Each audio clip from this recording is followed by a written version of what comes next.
निवेदन. येड्यागावची येडी जत्रा या वेबसिरीजची निर्मिती ही मनोरंजनाच्या हेतूने केलेली असून यातील सर्व पात्रे व घटना काल्पनिक आहेत. याचा वास्तवाशी काही संबंध आढळल्यास तो निव्वळ योगायोग समजावा.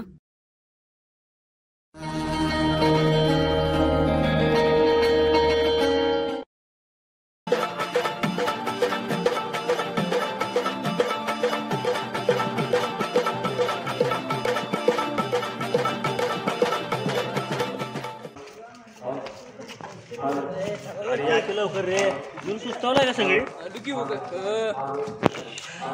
अरे काका मंदिर एक नंबर लाइटिंग केलेला का? शशांक भारी असते ना. एक नंबर एक नंबर. ओम्या घेऊन आलायस ना? नक्की का? काय माझ्याच घरी घातलाय त्याला जेवायला. आता इथे कीर्तनात थांबायचं, नाहीतर काय आहे किती भजनाला आठ जेवायला 60 व्हायला नको. गचगची जीवन आणलाय त्याला. आणि तुला दार काढू नकोस. तिथे कीर्तनात मोबाईल अजिबात काढायचं नाही. ती दिला का अण्णान मोबाईल मागाशी?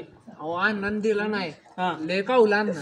आता जर मोबाईल दिसला ना फटकाच मिळणार आहे. चला त्याला बसून या कीर्तन सुरुवात होईल. चलो प्रतिवर्षाप्रमाणे चालत आलेला आता सध्या वर्तमान स्थितीमध्ये चालत आहे आनंदामध्ये तो आणि भविष्यामध्ये चंद्र सूर्य अशेपर्यंत चालत राहणारा अखंड हरिनाम सप्ताह ग्रंथराज श्री ज्ञानेश्वरी पारायण सोहळा निमित्त आहे. धर्मनाथ बीजोत्सवानिमित्त गेली 30-32 वर्षाचा हा पारायण सोहळा आहे. बरोबर का? 38 वर्षापूर्वीचा म्हणजे आमच्या जन्माच्या पण अगोदरचा. कदाचित आपण नव्हतोच म्हणाच, तुमच्यापैकी कुणी असलं तर काय माहित.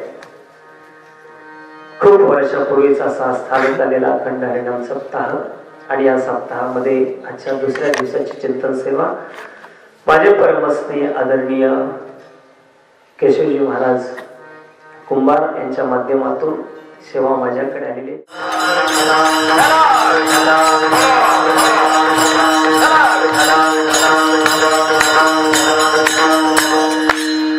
या अभंगातून जगद्गुरु तुकोबार आहे. देवाचा भक्ताविषयी असणार प्रेम त्या अभंगातून तुकोबार व्यक्त करत आहे.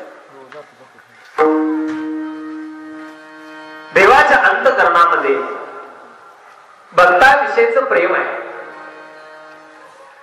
भक्ताच्या अंतःकरणामध्ये देवाविषयीचं प्रेम आहे आणि तुमच्या माझ्या अंतःकरणामध्ये संसाराविषयीचं प्रेम आहे. विठ्ठल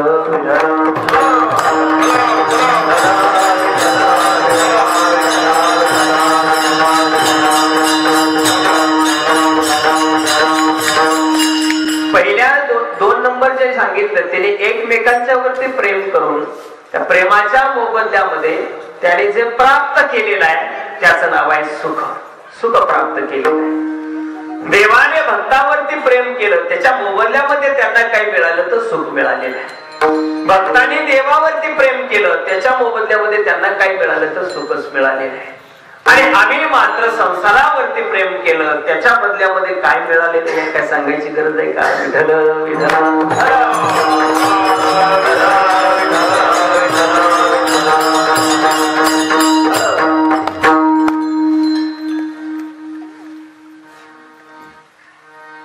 आपण जीवन जगत असताना कोणावर तरी आपण प्रेम नक्की करत असतो. कोणावरती आपण प्रेम करत असतो. प्रेम करणं हा माणसाच्या अंतःकरणातला स्थायी भाव आहे. संतांच्या अंतःकरणात तो स्थायी भाव आहे. देवाच्याही अंतःकरणामध्ये तो स्थायी भाव आहे. पण देवाने कुठं प्रेम करावं, संतांनी कुठं प्रेम करावं, त्यांच्या प्रेमाच्या मर्यादा ठरलेले. एकमेव फक्त माणसाच्या जातीच असं अमर्याद प्रेम उतू जातं ते कुठेही करत असतं. विठ्ठल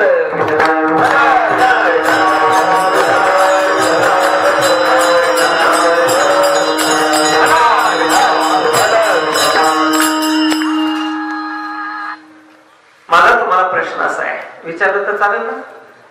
माणसाच्या अंतःकरणामध्ये प्रेम असावं का नसावं?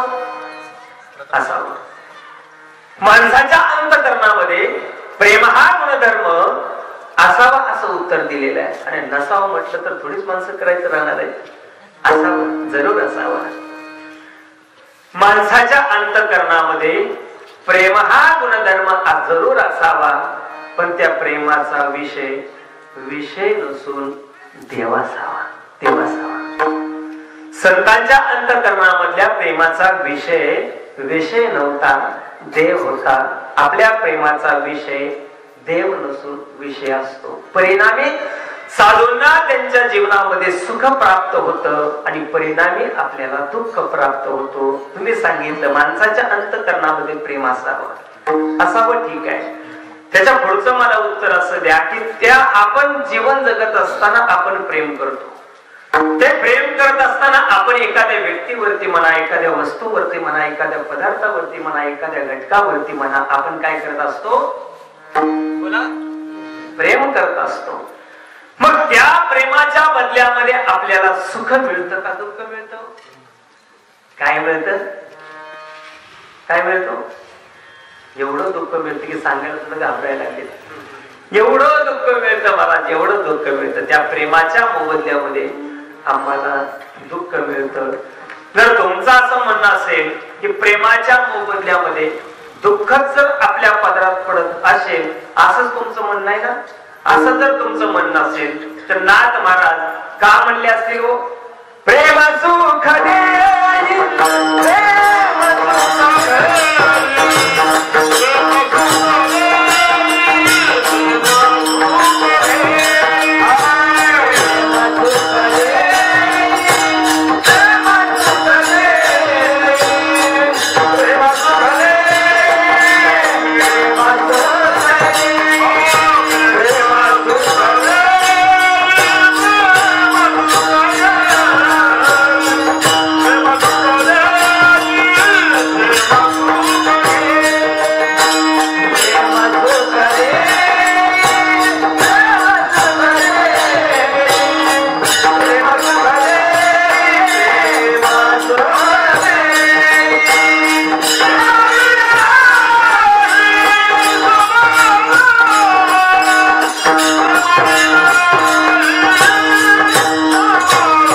प्रेम सुख देई, प्रेम सुख नाही समाधान. नाथ महाराज म्हणतात प्रेम सुख देई. आणि आपण मग सांगितलं प्रेमाच्या मोबदल्यामध्ये आमच्या पदरात काय पडतं?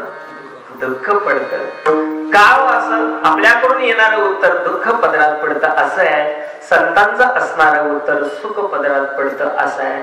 का? त्याचं कारण असं आहे, संतांच्या अंतःकरणातल्या प्रेमाचा विषय नसून तो देव होता. आपल्या प्रेमाच्या अंतःकरणातला आपल्या अंतःकरणातल्या प्रेमाचा विषय हा देव नसून विषय होता नाक मावळी बोलता विषय भोगीचे सुख ते साध्यंताची जाण दुःख परी काय की जे मूर्ख नशिविता नसरे.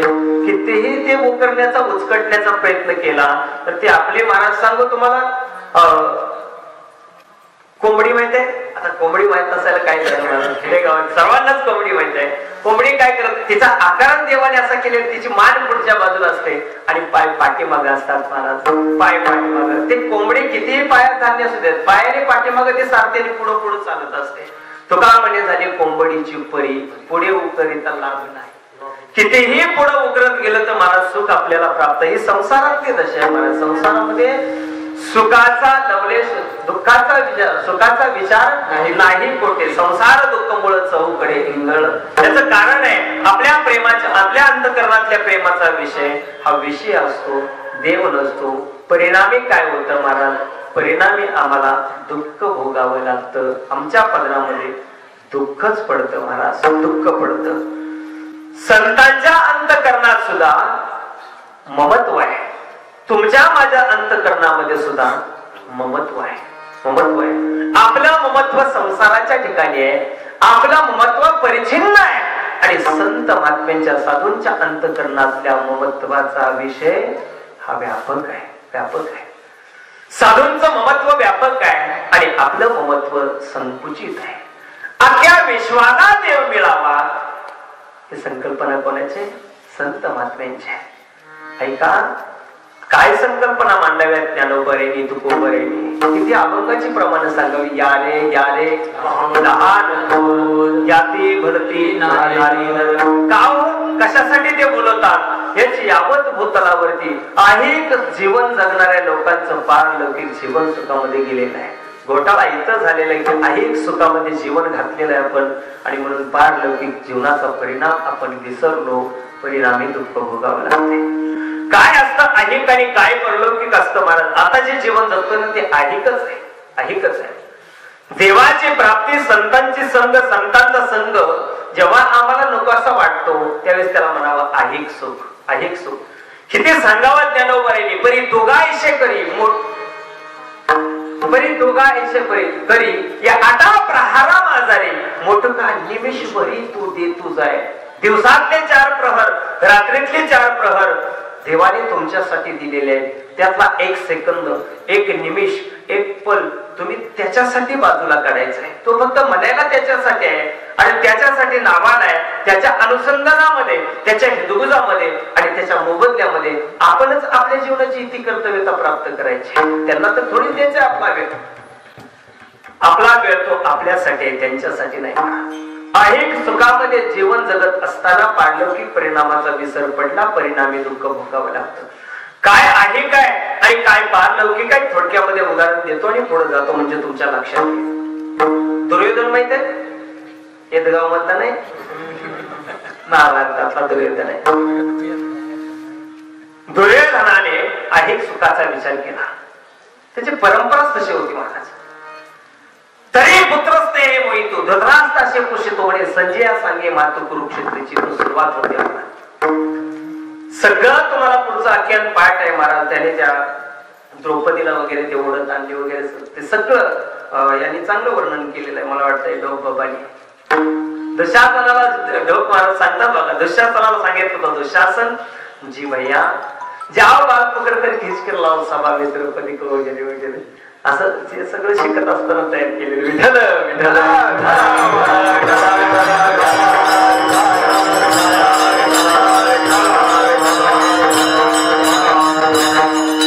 दुःशासन तिथं गेलेला वगैरे ते द्रौपदीला विनंती केली. द्रौपदीने विनंती केलेली एक अंबरा बाप्या अथवा व्यस्त्रा रजस्वला भवयादेशिनी द्वितीय गीताच्याशी कृताशी दाशी दाशी वासस्य जोशी मी तुमची दाशी आहे वगैरे वगैरे. काही ऐकलं नाही. त्याने केसाला पकडलेल्या सभेमध्ये आणलेले वस्त्रहरणाचा प्रसंग सर्वांना माहित आहे. हे सगळं करत असताना हा दुर्योधनाचा अहिक विचार होता. त्याच्या बापाचाच अहिक होता तर तो काय पाहिलं की परिणामाचा विचार करणार आहे.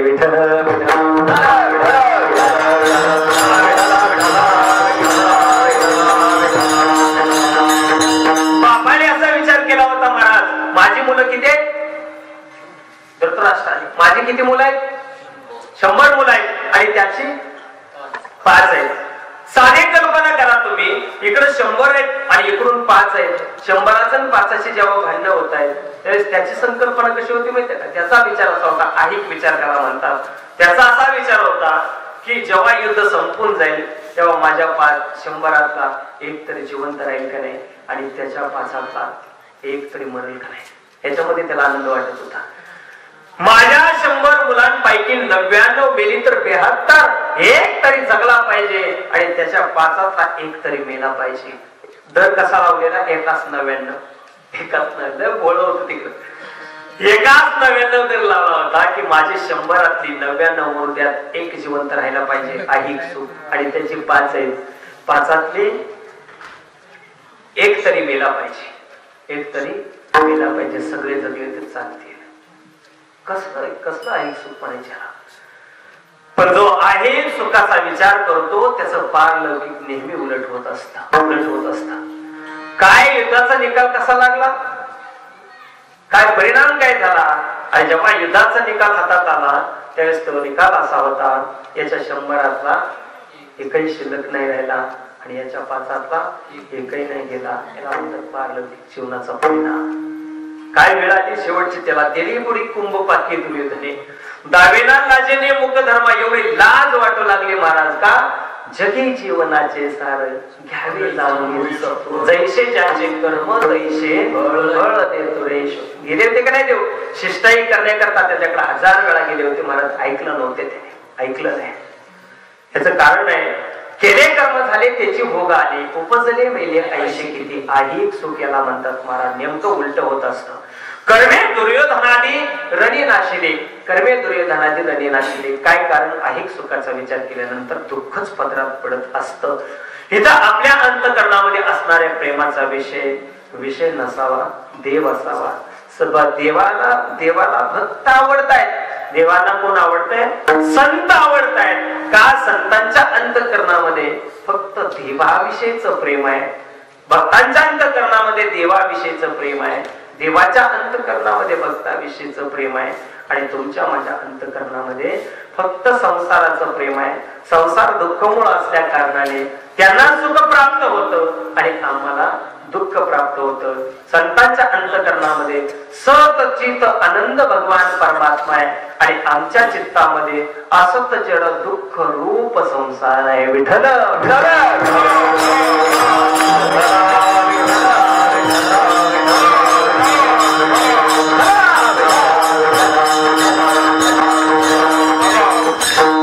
आतापर्यंत आपण जगून जीवन आपलं जगून झालेलं आहे. या मंडपामध्ये नाही म्हणलं तर 70 वर्षापर्यंतची माणसं आहेत, 70 वर्षापर्यंतची माणसं आहेत. असं जर तुम्हाला विचारलं सगळ्यात वयोवृद्ध माणसांची एक जर इथं मीटिंग घेतली कीर्तन संपल्यानंतर, तर तुम्ही असं जर तुम्हाला एक प्रश्न विचारला की आतापर्यंत केलेल्या संसाराच्या मोबदल्यामध्ये काय पदरात पडलं, एका वाक्यात उत्तर द्या.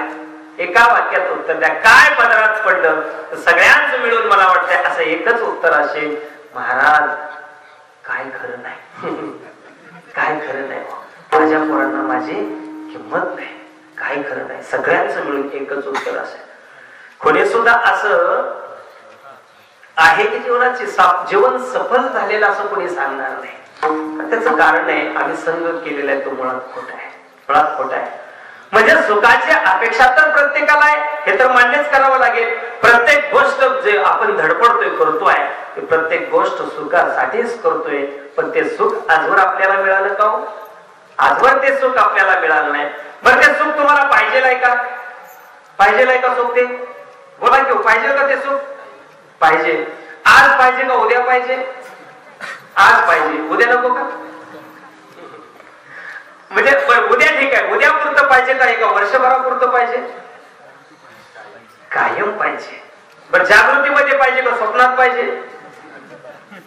जागृतीमध्ये पाहिजे. स्वप्नात सुखाला काय करायचं? जागृतीमध्ये पाहिजे, कायम पाहिजे. अखंड सुखाची प्राप्ती आपणाला हवी आहे. पण ते सुख आजपर्यंत तुम्हाला मिळालंय का? नाही मिळालं. पाहिजेलाय का? जरूर पाहिजेलाय. आजपर्यंत मिळालेलं नाही. मग मी सांगतो तेवढं काम करा, तुमच्या दुःख स्वप्नात सुद्धा येणार नाही. आज एक गोष्ट सांगतोय की महाराज, तेवढी गोष्ट जर तुम्ही तुमच्या जीवनामध्ये जर पाळली तर तुमच्या स्वप्नात सुद्धा दुःख येणार नाही. फक्त मी सांगतो तेवढी गोष्ट करायची. काय करायची? माळ घालायची नाही, काय नाही करायची. एवढी सोपी गोष्ट सांगणार आहे. माळ घालायची गरज नाही, ज्ञानेश्वरी पारायण करण्याची गरज नाही, पंढरपूरला जाण्याची गरज नाही, कपाळाला गंध लाव असं सांगणारा बुवा कुंभार महाराज इतक्या दिवस कुठं दडवून ठेवला होता? पाठीमागच आणायचं नव्हतं का? इतकं सोपं. म्हणजे माळ घातली तरी चालतंय, नाही घातली तर चालतंय, वारी केली तर चालतंय, नाही केली तर चालतंय, ज्ञानेश्वरी पारायण केलं तर चालतंय, नाही केलं तर चालतंय. एवढं सगळं जर नाही करून जर सुख पादरात पडत असेल तर महाराज नाही का बुवा चांगला? आतापर्यंत कुणी सांगितलंय का? 38 वर्ष झाली कुठल्या बुवाने तुम्हाला माळ घालू नका म्हटले का? गंध लावू नका म्हटले, वारी करू नका असं म्हटले का? पण हे सगळं न करता सुद्धा तुमच्या पदरामध्ये निखळ सुख पडणार, याच्यामध्ये शंका नाही, याच्यामध्ये संशय नाही.